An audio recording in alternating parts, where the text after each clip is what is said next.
ఇది ప్రజాస్వామిక ప్రభుత్వం, ప్రజలు ఎన్నుకున్న ప్రభుత్వం కాబట్టే గద్దరన్న జయంతి వర్ధంతులను అధికారికంగా చెయ్యాలని ప్రభుత్వం నిర్ణయం తీసుకున్నది.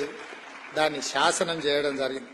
ఇదే కాదు, మొన్న సినీ ప్రముఖులందరూ కూడా నన్ను కలవడానికి వచ్చి చాలా విషయాలు ప్రస్తావిస్తూ గత ప్రభుత్వంలో నంది అవార్డులు ఉండేటివి మీరు పునరుద్ధరిస్తే బాగుంటది అని చెప్పి సినీ ప్రముఖులందరూ నన్ను అడుగుతా వాళ్ళకు ఒక మాట చెప్పిన, నంది అవార్డులు కాదయా, ఖచ్చితంగా మా ప్రభుత్వం అవార్డులు ఇస్తుంది, ఆ అవార్డుల పేరు గద్దర్ అవార్డులు ఉంటాయని చెప్పిన.